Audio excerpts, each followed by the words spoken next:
Halo semuanya, saya Lauro. Hari ini kita akan membahas hewan super keren, yaitu kuda laut. Penampilan kuda laut bisa dibilang sangat mudah dikenali, semua orang kenal, tapi mungkin banyak orang yang tidak tahu sebenarnya makhluk ini ternyata adalah ikan. Sungguh mengejutkan, dan meskipun kuda laut terlihat seperti bergerak lambat dan tidak berbahaya, sebenarnya ia adalah pemburu super dengan keahlian luar biasa. Proses berburunya sangat hebat, baru terlihat jelas dengan kamera berkecepatan tinggi. Selain itu, terutama soal perkembangbiakan kuda laut, mungkin akan menjungkir balikan semua pemahamanmu. Betapa ajaibnya kelahiran bayi kuda laut, setelah menonton acara hari ini kamu akan tahu. Nama ilmiah kuda laut adalah Hippocampus, berasal dari bahasa Yunani kuno, artinya kuda dan monster laut, hewan mitos dalam mitologi Yunani yang digambarkan dengan tubuh bagian atas kuda dan tubuh bagian bawah ikan berasal dari kuda laut. Selain itu, orang Eropa percaya bahwa jiwa para pelaut yang mengalami kecelakaan di laut terperangkap di dasar laut, dan kuda lautlah yang membawa jiwa-jiwa ini ke alam baka. Hanya dengan begitu para pelaut dapat beristirahat dengan tenang. Begitulah salah satu kepercayaannya. Juga dalam sebuah film pahlawan super, ia menjadi tunggangan kerajaan bawah laut yang juga sangat keren. Ini adalah kesan budaya barat terhadap kuda laut. Lalu di timur yang kental dengan budaya naga, coba lihat kuda laut. Kamu akan merasa ia juga sangat mirip dengan naga dalam legenda. Oleh karena itu, dalam bahasa Mandarin, famili kuda laut disebut Syngnathidae, keluarga ikan naga laut. Kerabatnya yang disebut naga laut, baik bentuk tubuh maupun penampilannya, sangat mirip dengan naga. Kemudian, orang Jepang lebih menarik lagi. Dalam bahasa Jepang, kuda laut disebut Tatsuno Otoshigo, yang berarti anak haram naga. Mengatakan ia memiliki separuh darah naga adalah ide yang sangat imajinatif. Entah naga itu punya anak haram dengan siapa, dan sebutan orang Jepang ini bukanlah nama umum atau julukan. Dalam klasifikasi biologis mereka, ada yang namanya subfamili anak haram naga, dan genus anak haram naga. Mereka benar-benar serius, bisa dibilang.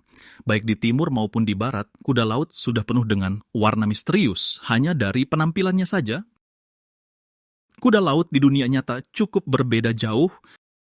Pertama, ukuran tubuhnya sama sekali tidak memenuhi syarat untuk menjadi tunggangan. Ada sekitar 50 spesies kuda laut di lautan. Yang terbesar, kuda laut perut buncit, tingginya hanya sekitar 35 cm. Yang terkecil disebut kuda laut pygmy satomi. Ia berhenti tumbuh setelah mencapai menjadi tunggangan siapapun. Sepertinya tidak mungkin. Dan bukan hanya ukurannya yang terlalu kecil, kecepatan berenangnya juga sangat konyol. Kuda laut, sebagai seekor ikan, berbagai siripnya pada dasarnya telah mengalami kemunduran dan menghilang. Hanya tersisa sirip punggung kecil di belakangnya untuk berenang. Bagaimana ya? Ibaratnya seperti kamu berdiri di atas skateboard ya, dan mencoba menambah kecepatan dengan mengipas-ngipas sekuat tenaga. Kira-kira seperti itu. Jadi, rekor dunia Guinness untuk ikan perenang terlambat di dunia tanpa diragukan lagi jatuh ke keluarga kuda laut, spesies kuda laut yang disebut kuda laut kerdil. Kecepatan berenangnya hanya 105 mil per jam. Rasanya bagaimana kecepatan ini diukur pun? Jadi pertanyaan, makhluk selambat ini jadi tunggangan, lupakan saja. Jika kamu masih ragu apakah kuda laut itu ikan atau bukan, ahli biologi molekuler akan memberimu bukti. Dari hasil sequencing genetik, hubungan kekerabatan kuda laut dengan tuna ternyata lebih dekat daripada hubungan salmon dengan tuna. Benar-benar jangan menilai ikan dari penampilannya. Adapun peristiwa besar apa yang terjadi dalam sejarah evolusi yang memaksa ikan yang baik-baik saja menjadi seperti ini, akan kita bahas nanti. Sebenarnya, kuda laut masih memiliki beberapa ciri khas ikan. Misalnya, kipas kecil yang tadi disebutkan, sirip punggung, meskipun kecil masih bisa digunakan. Selain itu, di kepalanya juga ada sepasang sirip dada kecil yang agak tersembunyi. Konon berfungsi untuk mengontrol arah saat berenang. Lalu ada insang kuda laut. Ini adalah bagian yang paling mirip dengan ikan lain. Gerakan membuka dan menutupnya sangat menunjukkan identitasnya sebagai ikan. Lalu apa lagi? Lalu tidak ada lagi. Ciri-ciri ikannya hanya tersisa sebanyak itu. Sisik kuda laut semuanya telah menghilang. Ia membungkus dirinya dengan lempengan tulang yang melingkar. Dari segi pertahanan, efeknya cukup bagus. Lalu, meskipun kuda laut tidak punya sirip ekor, ia punya ekor yang panjang. Ini adalah harta berharganya untuk bertahan hidup. Sama seperti monyet yang menggunakan ekornya untuk melilit dahan pohon, kuda laut menggunakannya untuk melilit rumput laut, koral, dan benda-benda lainnya untuk mencegah terbawa arus. Mereka biasanya tidak suka bergerak dan hanya diam seperti itu, menjalani hidup seperti menunggu mangsa datang, menunggu di sebatang rumput laut sampai makanan datang sendiri. Mengingat kemampuan berenang kuda laut yang menyedihkan, ekor ini sangatlah penting. Dan ada satu hal yang sangat istimewa, yaitu ekor kuda laut tidak berbentuk bulat. Penampang melintangnya berbentuk persegi, yang sangat langka di dunia hewan. Tim dari Departemen Teknik Mesin Universitas Clemson di Amerika bahkan pernah meneliti hal ini secara khusus. Mereka mengatakan bahwa struktur ekor kuda laut memiliki cengkeraman yang sangat kuat. Saat merancang robot industri, hal ini bisa menjadi referensi. Selain itu, mata kuda laut juga sangat menarik. Kedua matanya bisa berputar secara terpisah, sama seperti bunglon. Fungsi ini membuat penglihatannya lebih fleksibel dan bisa melihat sudut yang lebih luas gitu. Selain itu, mulut kuda laut juga berbeda dari ikan biasa. Mulutnya berevolusi menjadi sedotan. Saat makan, ia hanya menyedotnya dengan kuat. Sangat praktis, menyedot air dan makanan sekaligus. Hanya saja ada satu hal, ukuran makanannya agak terbatas, tidak boleh terlalu besar. Teman-teman yang sering minum bubble tea pasti mengerti. Sampai di sini, mungkin ada penonton yang bertanya, katanya, tadi kamu bilang kuda laut adalah pemburu yang hebat, tekniknya sangat luar biasa dan sebagainya. Ternyata hanya menyedot dengan sedotan. Tentu saja tidak sesederhana itu. Hal ini harus dimulai dari mangsa favoritnya.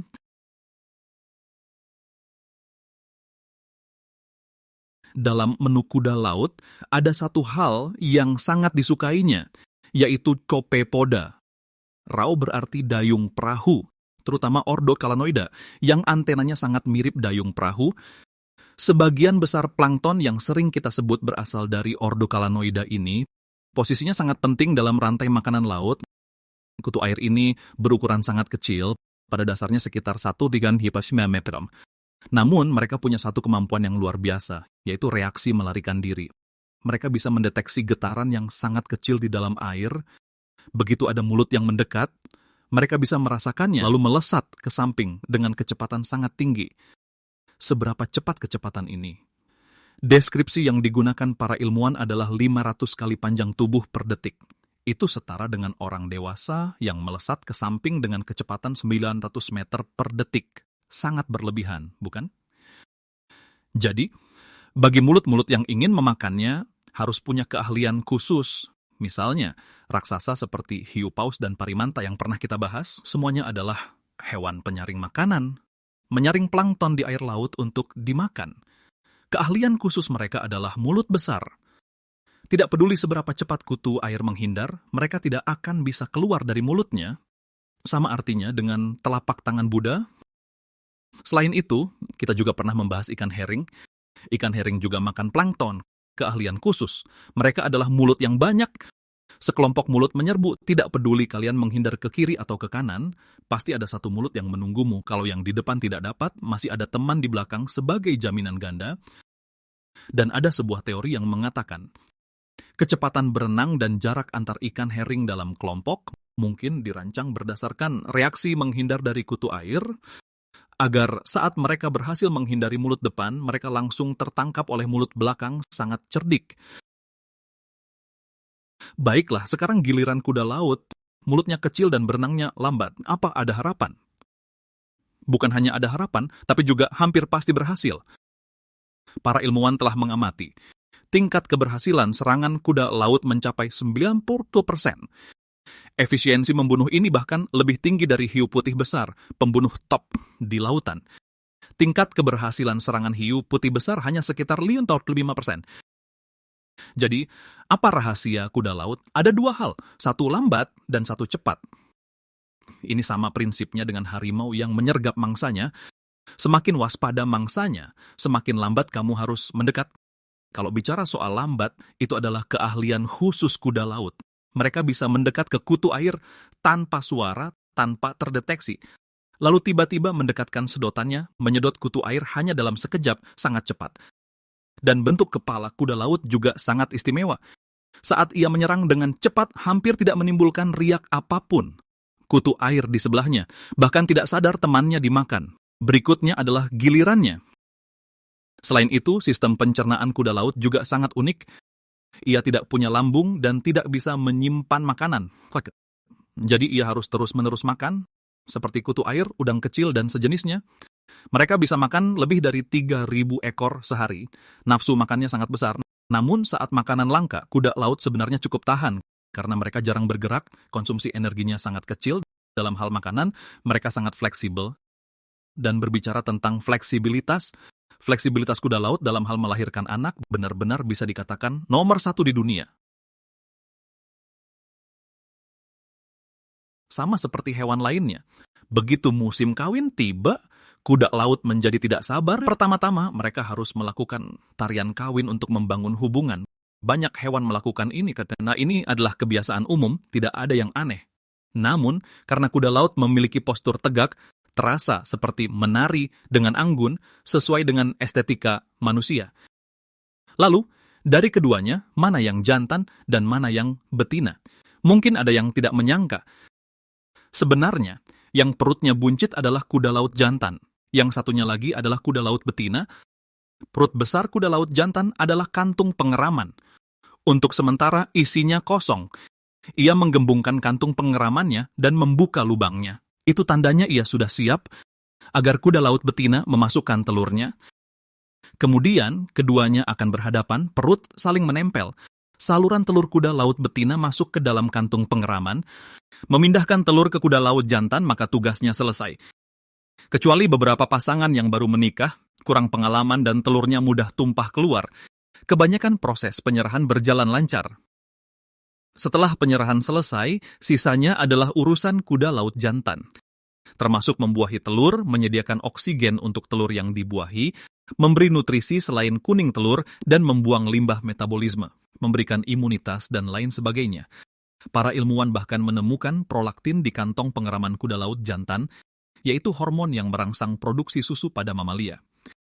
Bisa dikatakan kuda laut jantan dalam hal merawat anak sangat profesional dan sepenuh hati. Lalu setelah beberapa minggu, pada suatu hari, kuda laut jantan akan tiba-tiba mulai kejang, mirip dengan kontraksi pada wanita hamil yang akan melahirkan. Bersamaan dengan kontraksi itu, ia menyemprotkan ratusan hingga ribuan bayi kuda laut. Tugasnya pun selesai. Bayi kuda laut lahir dalam bentuk yang sudah sempurna. Sama seperti hiu, telur menetas di dalam tubuh. Di antara ovipar dan vivipar, ini disebut ovovivipar. Secara teori, tingkat kelangsungan hidup keturunannya akan lebih tinggi. Berapa tingkat kelangsungan hidup bayi kuda laut? Kira-kira antara 1/1000 hingga 1%. Tampaknya tidak tinggi, tapi dibandingkan dengan ikan yang meninggalkan telurnya begitu saja, ini sudah cukup tinggi. Jerih payah ayah kuda laut ini sepadan. Pertanyaan berikutnya adalah, di dunia hewan, kehamilan dan melahirkan biasanya menjadi tugas betina. Kenapa pada kuda laut justru sebaliknya?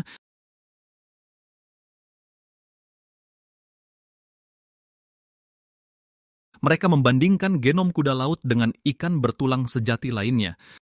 Mereka menemukan 5 gen yang bertanggung jawab untuk menetaskan embrio. Pada ikan lain, gen ini diekspresikan secara aktif oleh betina. Pada kuda laut oleh jantan, ini cocok. Kemudian para ilmuwan juga menemukan bahwa pengaturan ini tampaknya sangat masuk akal. Apa maksudnya? Ada situasi seperti ini. Energi yang dihabiskan betina untuk menghasilkan sel telur biasanya jauh lebih besar daripada jantan untuk menghasilkan sperma.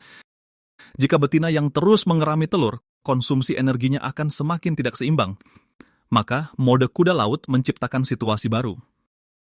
Setelah betina menyiapkan telur, ia menyerahkannya kepada jantan untuk dierami. Dirinya bisa beristirahat sejenak lalu mempersiapkan gelombang telur berikutnya. Saat jantan selesai melepaskan bayi kuda laut, betina kebetulan sudah menyiapkan telur lagi. Jantan bisa lanjut mengerami lagi. Dengan begini, konsumsi energi menjadi seimbang dan waktu pun dihemat. Dalam satu musim kawin, siklus ini bisa berulang berkali-kali. Efisiensinya sangat-sangat tinggi. Pada saat yang sama, ini juga membuat kuda laut membentuk sistem monogami, karena hanya di antara mereka berdua ritmenya bisa sangat cocok. Inilah mode kuda laut yang konsepnya sangat maju. Jika ikan bisa berjalan tegak, konsep seperti apa itu? Bagaimanapun kamu memikirkannya, mungkin itu hanya kuda laut. Dan di seluruh lautan, mungkin hanya kuda laut yang bisa dianggap berjalan tegak. Penonton lama akan berkata, bukankah ikan layur yang kamu bahas sebelumnya suka berdiri di air? Ikan layur Senbonzakura yang terkenal itu sangat mengesankan. Memang benar, ikan layur dan oarfish suka berdiri di dalam air. Tapi ada satu hal, yaitu saat berenang, mereka hanya bisa bergerak ke arah sumbu tubuhnya. Bagaimana dengan kuda laut? Dia berenang tegak lurus terhadap sumbu tubuhnya. Inilah inti dari berjalan tegak. Jadi, bagaimana kuda laut berevolusi dari seekor ikan menjadi begitu unik, menjadi hal yang diteliti oleh para ilmuwan.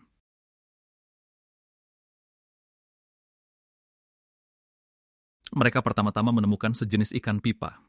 Ikan pipa ini terlihat sangat mirip dengan kuda laut, hanya saja ia berenang secara horizontal. Para peneliti memastikan hubungan kekerabatan mereka dengan membandingkan gen keduanya, dan memperkirakan mereka berpisah dari kuda laut pada akhir Oligosen sekitar 25 juta tahun yang lalu. Pipefish artinya pada 25 juta tahun yang lalu mungkin terjadi beberapa perubahan di lautan yang membuat mutasi genetik untuk postur tegak menghasilkan keunggulan kompetitif. Itulah sebabnya kuda laut yang berenang tegak berdiferensiasi. Dan yang lebih kebetulan lagi adalah tempat asal kuda laut tepat berada di perairan Australia tempat ikan pipa ini tersebar. Jadi, selama kita melihat perairan ini dan apa yang terjadi pada akhir Oligosen, kita bisa membuat kesimpulan.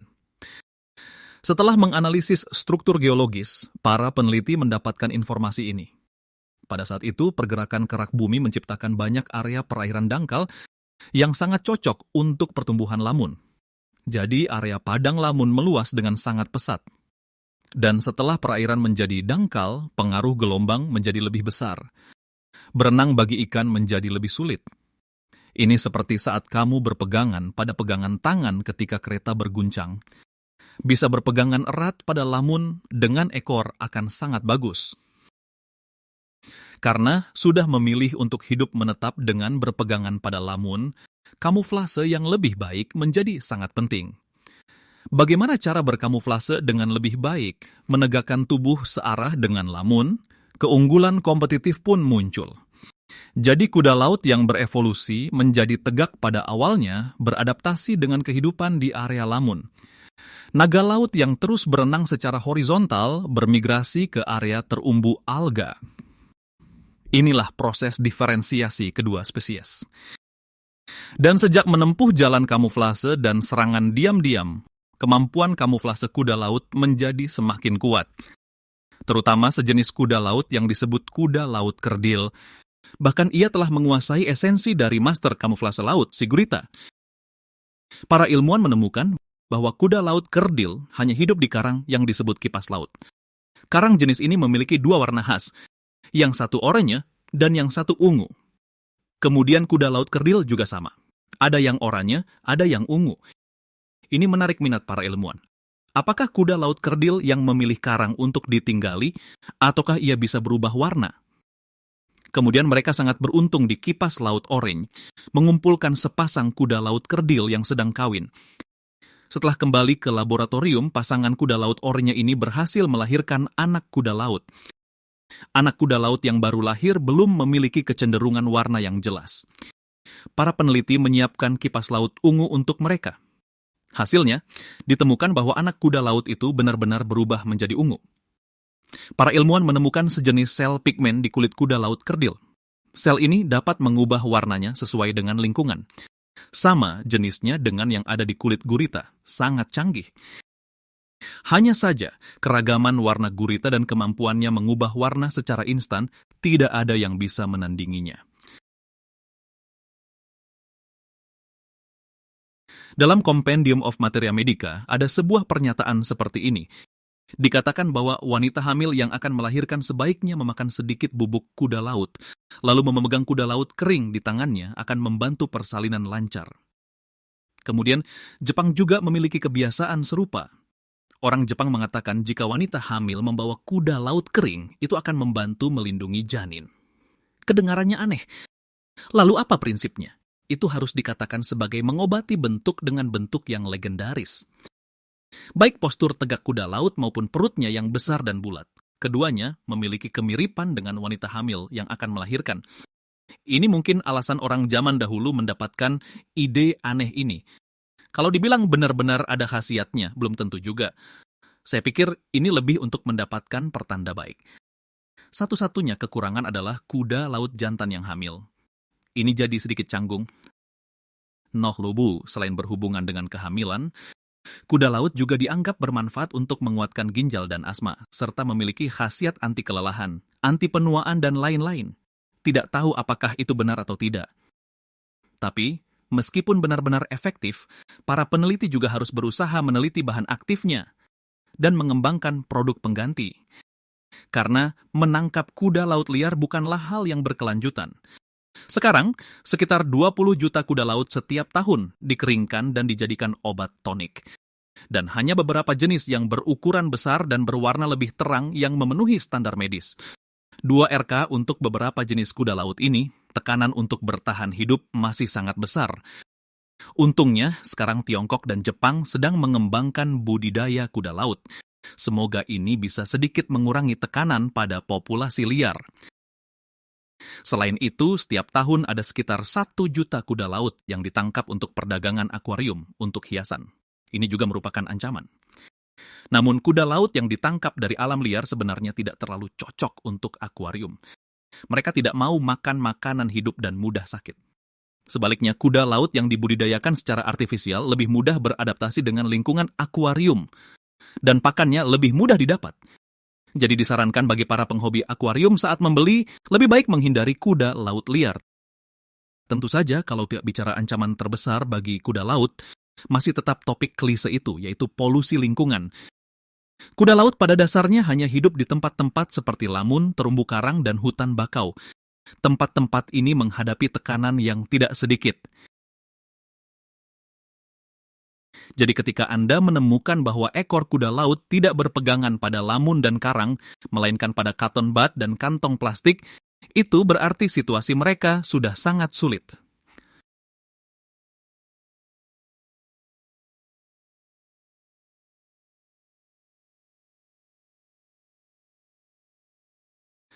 Halo semuanya, saya Lauro. Episode lalu kita membahas ikan herring. Episode kali ini, mari kita bahas ikan terbang. Semua orang tahu Phelps. Dia telah memenangkan 23 medali emas Olimpiade. Dalam hal berenang, dia benar-benar luar biasa. 560, 650. Dia diberi julukan ikan terbang. Tentu saja, tokoh utama hari ini bukan dia. Ini juga bukan acara olahraga. Yang kita bicarakan adalah ikan terbang yang benar-benar bisa terbang. Kalau bicara tentang makhluk laut yang bisa terbang, sudah pernah disebutkan di acara sebelumnya. Misalnya parimanta. Ribuan ekor berkumpul bersama dalam kerumunan besar. Ingin menonjol agar diperhatikan lawan jenis itu agak sulit. Jadi apa yang mereka lakukan? Mereka akan berlomba terbang. Dengan satu percepatan, mereka melesat keluar dari air dan mengepakkan sayapnya dengan sekuat tenaga. Atau melakukan salto di udara lalu mendarat datar di permukaan air. Siapa yang terbang lebih tinggi dengan postur di udara yang lebih anggun dan mendarat di air dengan suara paling keras, dialah yang hebat. Sekaligus bisa menghilangkan gatal dan membersihkan parasit sangat nyaman. Tapi ada satu hal, yaitu meskipun parimanta mengepakkan sayapnya dan terlihat seperti terbang, tapi tidak ada sensasi melayang di udara. Mirip dengan paus, pembunuh, dan lumba-lumba. Paling-paling hanya bisa disebut lompatan, rasanya tidak bisa disebut terbang. Ada makhluk lain yang juga mengklaim bisa terbang, yaitu cumi-cumi terbang Jepang. Ia akan berakselerasi dengan menyemprotkan air hingga mencapai sekitar 40 km/jam. Setelah melesat keluar dari air, ia menggunakan sirip ekor dan selaput tentakelnya untuk meluncur. Seberapa jauh ia bisa meluncur? Pada tahun 2011, sebuah tim dari Universitas Hokkaido melacak sekelompok cumi-cumi terbang. dikatakan, mereka bisa meluncur di udara sekitar 3 detik sejauh lebih dari 30 meter. Ini sudah cukup bagus. Namun, cumi-cumi terbang tidak memiliki sayap yang jelas. Jadi, untuk mengatakan mereka terbang masih kurang tepat. Jadi, kalau bicara tentang ikan yang punya sayap dan bisa terbang, itu terdengar sedikit mitologis. Misalnya, yang kita kenal, ada pepatah, di laut utara ada ikan, namanya kun. Ia berubah menjadi burung, namanya peng. Ikan terbang yang paling terkenal mungkin adalah kun peng, tapi Zhuangzi juga berkata, kun yang besar ini ukurannya sangat-sangat besar dan bisa memukul air sejauh 3.000 li. Jadi, saat kita membahas paus bungkuk terakhir kali, kita memaksakannya agar cocok dengan paus bungkuk. Lalu, adakah ikan terbang yang lebih kecil? Untuk hal-hal aneh seperti ini, Anda selalu bisa percaya pada Shanhai Jing Klasik Gunung dan Laut. Di dalam Shanhai Jing Klasik ketiga, Pegunungan Barat memperkenalkan sejenis ikan. Dikatakan, ada banyak ikan wenyau, bentuknya seperti ikan mas, tubuh ikan bersayap burung. Bermulut merah, memiliki corak biru keabu-abuan di tubuhnya, sering bepergian di Laut Barat, berenang di Laut Timur, dan terbang di malam hari. Bermulut merah dengan corak biru keabu-abuan di tubuhnya, panjangnya lebih dari 1 kaki, suaranya. Bermulut merah di tubuhnya. Artinya ada ikan bernama ikan wenyao yang memiliki sayap burung. Ada di Laut Barat dan Laut Timur. Terbang ke sana kemari di malam hari. Ini adalah ikan terbang yang dideskripsikan di Shanhai Jing. Tidak hanya lezat, tapi juga bisa menyembuhkan kegilaan seseorang. Sebenarnya, di lautan memang ada banyak ikan yang bisa terbang. Mereka semua termasuk dalam famili Exocoetidae, subordo Belonoidae, ordo Beloniformes, kelas Actinopterygii. Saat ini, ada dalam 6 spesies yang diketahui. Dan di dalam famili Exocoetidae memang ada genus yang disebut genus wenyao. Mungkin namanya diambil dari Shanhai Jing. Dan apa yang dikatakan Shanhai Jing tentang keberadaan mereka di Laut Timur dan Laut Barat juga cocok. Ikan terbang ada di Samudra Pasifik, Hindia, dan Atlantik. Distribusinya sangat luas dari daerah tropis hingga subtropis. Terutama kemampuan terbang mereka bisa dikatakan telah mencapai tingkat yang luar biasa. Ciri paling jelas dari ikan terbang adalah sirip dadanya. Sirip dada yang sangat besar. Biasanya saat berenang di dalam air, ikan terbang akan melipatnya erat ke tubuh sehingga tidak terlalu terlihat. Dengan kata lain, pada dasarnya tidak digunakan untuk berenang. Namun, begitu melesat keluar dari air, sirip dadanya akan terbuka. Ini sama seperti burung yang biasanya melipat sayapnya dan membentangkannya saat terbang, persis sama. Dan rentang sayap ikan terbang cukup berlebihan, lebih panjang dari tubuhnya. Rasionya sama sekali tidak kalah dengan burung atau pesawat manusia. Sangat cocok untuk terbang. Selain itu, ada beberapa ikan terbang yang tidak hanya sirip dadanya yang berkembang baik, sirip perutnya juga besar. Begitu dibentangkan menjadi 2 pasang sayap, ini bahkan lebih hebat. Selain sayap, ikan terbang juga memiliki beberapa detail lain yang telah ditingkatkan. Misalnya, bentuk tubuhnya yang ramping. Ini bisa mengurangi berat dan mengurangi hambatan. Tulangnya memiliki banyak lubang kecil yang juga membuatnya lebih ringan. Dan bagian yang paling cerdik adalah sirip ekornya. Bagian bawahnya jelas jauh lebih panjang dari bagian atas, ini sangat penting. Apa fungsinya? Jika ikan terbang menyadari kecepatannya tidak cukup saat melesat keluar dari air, ia bisa menggunakan sirip ekornya untuk mendayung ke kiri dan ke kanan untuk terus menambah kecepatan. Lalu ia bisa lepas landas. Selain itu, setelah terbang sebentar dan akan jatuh kembali ke air, jika tidak ingin kembali, ia juga bisa menggunakan sirip ekornya untuk akselerasi kedua dan terbang lagi sebentar. Benar-benar bisa melakukan apa saja sesukanya.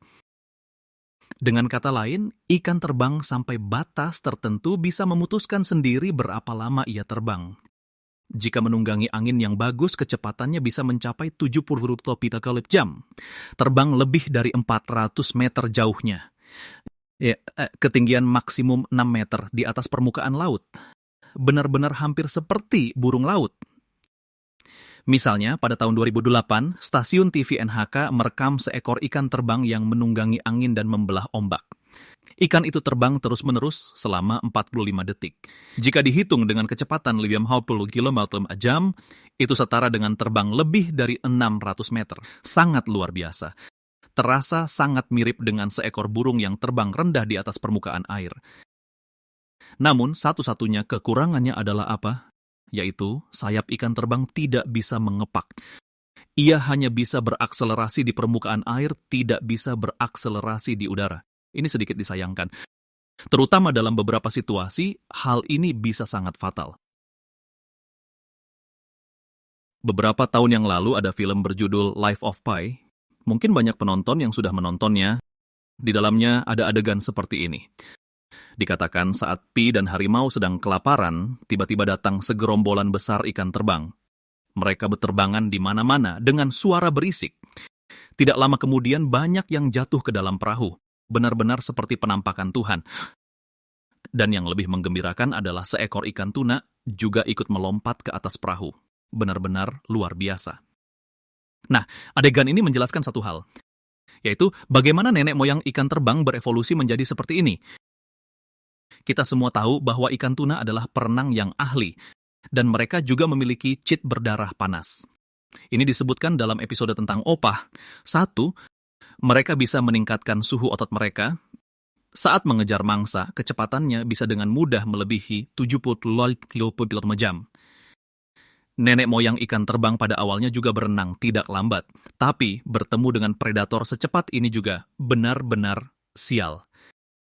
Dan bukan hanya yang ini saja. Seperti ikan marlin, makrel, lumba-lumba, semuanya sangat cepat. Sepertinya semua perenang cepat di lautan suka makan ikan terbang. Terutama siapa? Ikan mahi-mahi. Dianggap sebagai musuh seumur hidup ikan terbang. Kecepatan makhluk ini diklaim bisa melebihi 90 km/jam, benar-benar mematikan. Dikejar oleh mereka hampir setiap hari. Tekanan seleksi ini bisa dibayangkan. Lalu akhirnya pada suatu hari, seekor nenek moyang ikan terbang dengan sirip dada sedikit lebih besar karena panik melesat keluar dari air. Setelah terbang beberapa meter, ternyata ia berhasil lolos. Dari situlah dimulai tren semakin besar sirip dada, semakin bisa terbang. Jalur evolusi yang membuatnya lebih mudah untuk bertahan hidup. Perlahan-lahan menjadi ikan terbang yang sekarang. Namun saat ikan terbang bersembunyi di langit, terkadang bisa lolos, terkadang juga sangat tragis. BBC pernah merekam sebuah adegan. Ikan mahi-mahi mengejar ikan terbang seperti biasa, ikan terbang melesat keluar dari air seperti biasa. Tepat saat mereka merasa lega karena berhasil lolos dari maut, tak disangka mereka malah diincar oleh burung cikalang. Tadi kita sudah bilang bahwa ikan terbang hanya bisa meluncur. Bagi burung cikalang, ikan terbang yang melayang di udara itu seperti makanan yang disuapkan ke mulut, tinggal buka mulut saja. Kecuali apa? Kecuali ikan terbang segera melipat sayapnya dan kembali ke air. Tapi dengan begitu, mereka akan dimakan oleh mahi-mahi. Sulit sekali. Jadi, kembali lagi ke pertanyaan itu. Menghadapi tekanan seleksi dari burung laut, akankah suatu hari sayap ikan terbang bisa mengepak? Jika bisa mengepak, bisa berakselerasi dan berbelok di udara, bukankah mereka tidak akan mudah ditangkap? Itu baru benar-benar bisa terbang sangat dinantikan. Lagi pula, terakhir kali ikan menantang daratan sudah berhasil sekali. Menantang langit sekali lagi juga bukan tidak mungkin. Selanjutnya, mari kita bicarakan tentang anak ikan terbang. Anak ikan terbang sangatlah istimewa. Sama sekali tidak mirip dengan ikan dewasa. Tubuhnya berwarna-warni, selalu membentangkan sayap dan mengapung di permukaan air. Sekilas terlihat seperti sehelai daun kering, ada juga yang mirip kupu-kupu. Singkatnya, baik penampilan maupun cara berenangnya, sama sekali tidak ada hubungannya dengan ikan terbang, sangat tidak terduga. Tapi apa yang lebih tidak terduga lagi, adalah apa yang terjadi sebelum mereka lahir. Itu baru namanya mengejutkan. Ikan terbang bertelur seperti ikan haring, juga harus menempel pada sesuatu. Ikan haring pergi ke tepi pantai untuk bertelur. Menempelkannya pada rumput laut dan kelp di tepi pantai sudah cukup. Namun ikan terbang suka menerjang ombak, suka perairan terbuka. Mereka tidak mau datang ke tepi pantai, di lautan luas, di mana harus bertelur menjadi sebuah masalah. Untungnya, kawanan ikan terbang selalu beraktivitas di lapisan permukaan, salah satunya untuk memakan plankton. Alasan lainnya agar bisa langsung terbang keluar jika terjadi sesuatu. Jadi mereka selalu berenang di dekat permukaan air. Dengan begitu, benda-benda mengapung di permukaan air akan mudah ditemukan. Kadang-kadang itu segumpal sargasum, kadang-kadang sehelai daun palem. Apa saja boleh, mereka tidak pilih-pilih. Setelah menemukan tempat yang bagus, kawanan ikan terbang akan mengerumuninya. Ikan jantan mulai menyemprotkan sperma membuat air menjadi keruh. Lalu ikan betina bertelur di air keruh. Ini adalah prosedur standar. Agar menempel pada daun palem, ikan betina akan membungkus telur dengan banyak lendir. Dan mereka juga merasa semakin ke dalam tempatnya, semakin aman. Jadi semua berusaha keras masuk ke dalam untuk meninggalkan telur di tengah. Membuat seluruh daun palem menjadi lengket dari dalam hingga luar, seperti terbungkus oleh lem. Saat ini, beberapa yang keras kepala masih mencoba masuk dan akhirnya bernasib sial. Benar-benar menempel dengan kuat di atasnya. Dengan telur ikan, lem ditambah beberapa yang keras kepala, daun palem pun tidak bisa menahannya lagi. Akhirnya tenggelam ke dasar laut bersama dengan ikan dan telurnya. Terasa sangat tragis ya. Sebenarnya tidak seperti itu. Para ilmuwan mengatakan bahwa ikan terbang mungkin memang dirancang seperti ini. Karena jika telur ditinggalkan di permukaan laut, akan mudah dimakan oleh ikan lain, penyu atau burung laut. Menenggelamkannya ke dasar laut jauh lebih aman. Bahkan jika setelah bertelur daun palemnya tidak tenggelam, perlu ada ikan yang naik untuk menambah beban. Harus membuatnya tenggelam. Jadi ini adalah cerita yang sama sekali berbeda. Mereka yang terlihat bodoh sebenarnya tidak bodoh. Mengorbankan diri untuk meningkatkan tingkat kelangsungan hidup keturunan, sungguh gagah berani. Terutama ketika beberapa hari kemudian, anak-anak ikan terbang berenang naik dengan selamat dari dasar laut. Pengorbanan mereka menjadi setimpal. Karena distribusinya yang luas, banyak tempat di dunia yang memiliki budaya ikan terbang tradisional. Misalnya suku asli Tao di Pulau Anggrek, Taiwan. Bagi mereka, ikan terbang bukanlah ikan biasa. Menangkap dan memakan ikan terbang adalah hal yang sangat sakral. Ada banyak aturannya. Ini ada hubungannya dengan mitos dan legenda mereka. Dalam mitologi suku Tao, nenek moyang mereka juga memakan ikan terbang. Namun anehnya, setelah makan ikan terbang, mereka mudah terkena bisul. Kemudian dewa ikan terbang, Omima, datang dalam mimpi kepada salah satu anggota suku. Ia berkata, saat kalian memasak ikan terbang, tidak boleh dimasak bersama dengan makanan laut lainnya. Harus menggunakan panci terpisah. Selain itu, ada banyak jenis ikan terbang. Misalnya ikan terbang sayap hitam, ikan terbang sayap merah, ikan terbang sayap putih, dan sebagainya. Cara menangkap dan memakan ikan terbang yang berbeda juga tidak sama, harus dibedakan. Dengan petunjuk dari dewa ikan terbang, orang suku Tao setelah makan ikan terbang benar-benar tidak sakit lagi. Maka, ikan terbang pun menjadi makanan pemberian dewa. Statusnya di suku Tao sangat tinggi. Ikan terbang bermigrasi ke perairan sekitar setiap tahun dari bulan Maret hingga Juni. Kira-kira dimulai dari akhir Februari hingga berlanjut sampai Oktober. Periode ini disebut musim ikan terbang. Suku Tao akan mengadakan berbagai perayaan dan ritual. Ini adalah adat mereka. Misalnya, setiap tahun, saat mulai menangkap ikan, akan ada ritual memanggil ikan. Perlu menyembelih babi untuk dipersembahkan kepada dewa ikan terbang. Menggunakan darah babi untuk memanggil kawanan ikan. Terakhir, saat musim ikan terbang berakhir pada bulan Oktober, akan ada ritual akhir makan.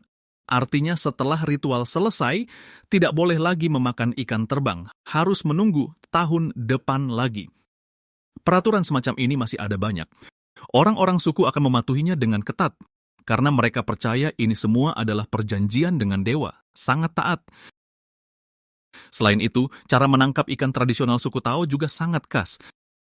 Karena ikan terbang punya sebuah kebiasaan. Pada malam hari, mereka suka terbang ke arah tempat yang terang.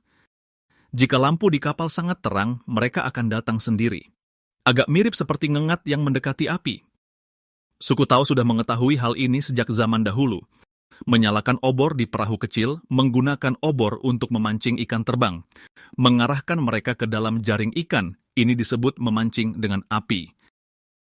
Tentu saja, sekarang sudah tidak mengandalkan obor lagi, semuanya menggunakan lampu. Jaring ikan dan perahu nelayan juga sudah jauh lebih canggih.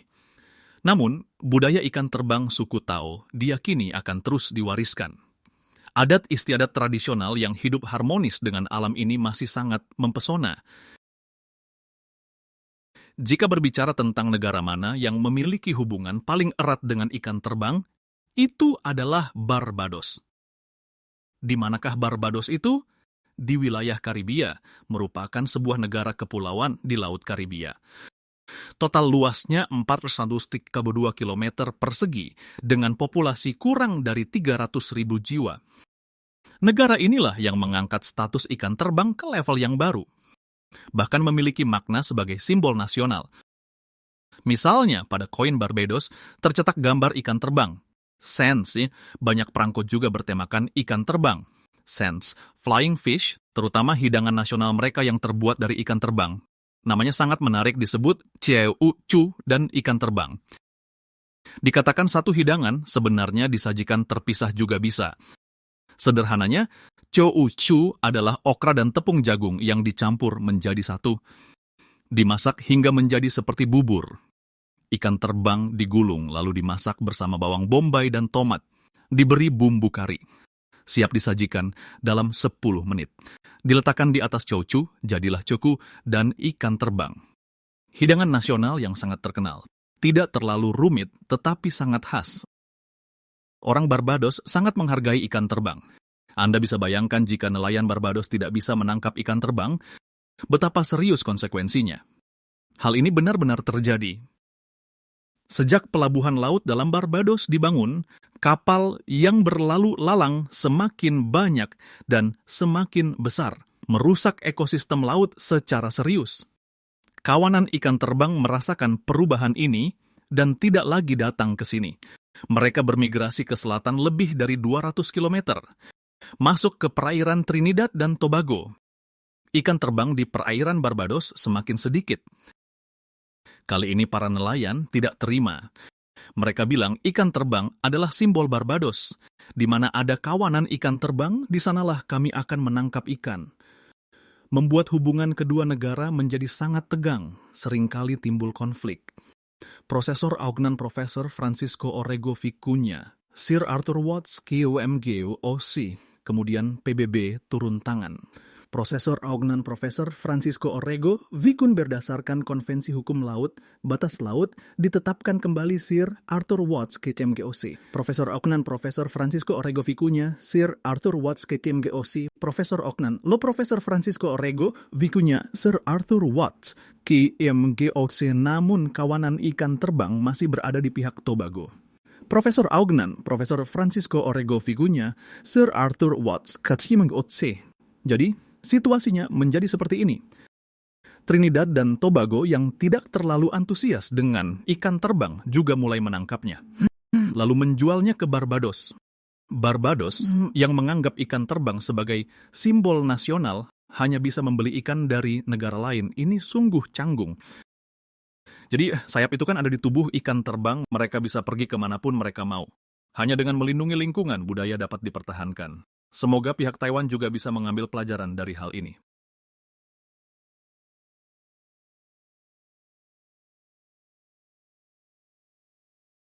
Mulai.